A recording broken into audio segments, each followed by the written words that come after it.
Hello everyone and welcome back to the Fiction Forge, the channel where we dive deep into the stories and worlds that spark our imagination. I'm Jonathan, but most of you know me as Six, and today we're kicking off a brand new series called What Happened. Now this series is all about revisiting some of our favorite shows and franchises that, for one reason or another, never got the ending they deserved. We'll look at what made them special, why they resonated with fans, and what ultimately led to their untimely end. And for the very first episode, we're shining a spotlight on a LEGO theme that combined medieval knights with high-tech gadgets, holographic magic, and some seriously epic adventures. That's right, we're talking about none other than LEGO Nexo Knights. From its ambitious world building to its innovative mix of physical and digital play, Nexo Knights captured the hearts of fans when it launched in 2016. But despite its initial success, the series mysteriously disappeared after just a few short years.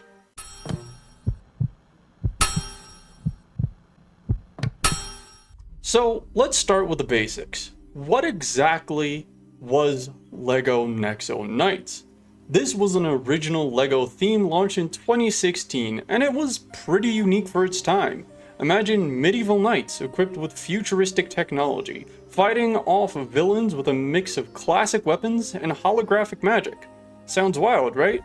It wasn't just about the LEGO sets though. Nexo Knights was a full-on multimedia experience. Alongside the physical toys, we got an animated TV series and a mobile app called Murloc 2.0, even books and comics to flesh out the world. LEGO clearly had big plans for this theme. The story centered on the kingdom of Knighton, where our heroes Clay, Macy, Aaron, Lance, and Axel defended the realm from the evil Jestro and his sidekick, the Book of Monsters. Guiding them was Murloc 2.0, a digital wizard who gave the knights special abilities called Nexo Power. Each knight had their own unique personality and fighting style, making them relatable to kids and collectors alike. But what really set Nexo Knights apart was its mix of genre. It combined the classic LEGO castle theme with sci-fi elements, like hover horses and energy shields. It was bold, creative, and frankly, a lot of fun. At its core, Nexo Knights was LEGO's attempt to blend the traditional play with the digital age. You could scan Nexo powers from the sets or TV show into the Murloc 2.0 and use them in battles. It was an innovative idea that not many other properties used. Sure, things like Skylanders and even Disney Infinity tried to do this, but ultimately all of them failed, as they tried to keep kids engaged, both on and off screen. And it worked. At least at first. Nexo Knights gained a decent fan base and the initial reception was pretty positive. But as we'll see, things didn't stay that way for long. When Nexo Knights launched, it stood out immediately. LEGO combined two things kids love: the timeless appeal of knights in shining armor, and the futuristic edge of sci-fi. The sets were vibrant, packed with detail, and offered a variety of play experiences. Whether it was the imposing vortex or the lightning-fast night cycle, there was something for everyone. And then there was the story, the animated series, which aired on Cartoon Network, introducing us to a cast of colorful characters. Clay was the brave leader, Macy the rebellious princess, Aaron the thrill seeker, Lance the charming but at the end of the day still show off, and Axel the lovable buffoon powerhouse. Together they formed the Nexo Knights, protecting Knighton from Jestro's chaotic schemes. The show was packed with humor, action, and heart, making it a hit with kids and even some older fans. Plus, the integration of the Murloc 2.0 app added an extra layer of engagement. Scanning shields to unlock new powers felt like you were part of the adventure. It was a bold move by LEGO, blending physical and digital play in a way that few toy lines had tried before. But as much as it innovated, Nexo Knights faced challenges that would eventually lead to its downfall. So, what went wrong? For all its initial success, Nexo Knights started to lose steam as time went on.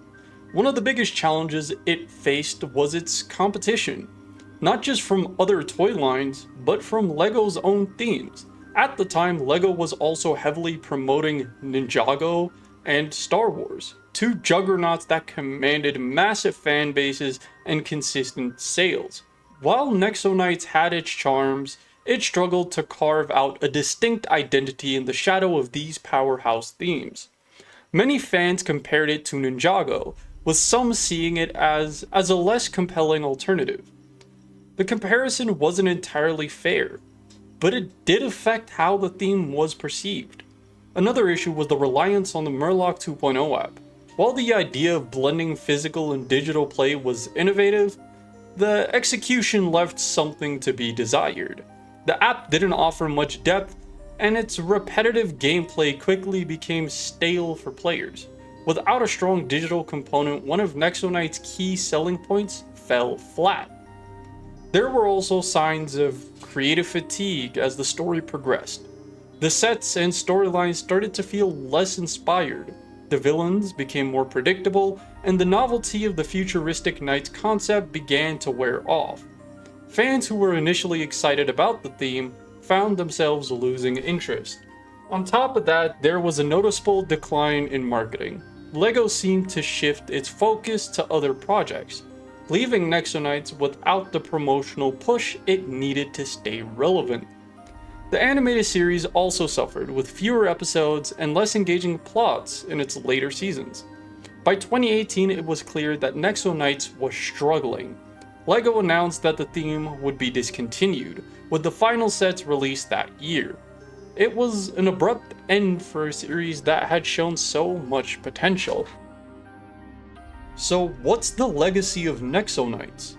While it may not have lasted as long as other LEGO themes, it left an impression on those who experienced it. Fans still remember the creative mix of medieval and sci-fi, the engaging characters, and the innovative use of technology. In some ways, Nexo Knights was ahead of its time.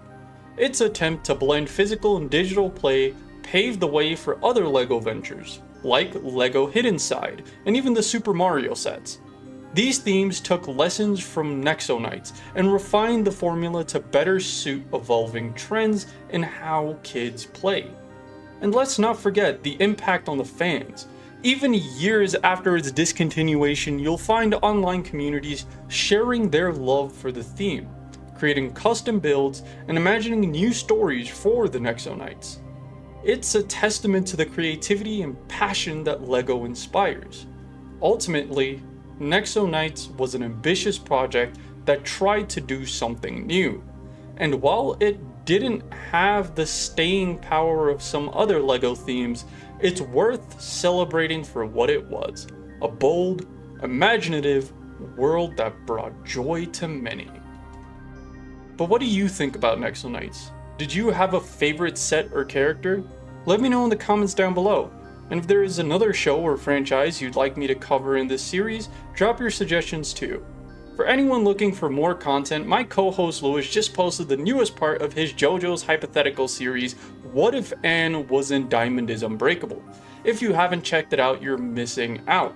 And to all those wondering what's coming next, make sure to hit that subscribe button and ring that bell notification so that you know when the next What Happened video releases.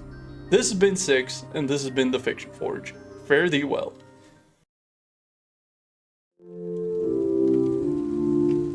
Let us guide you.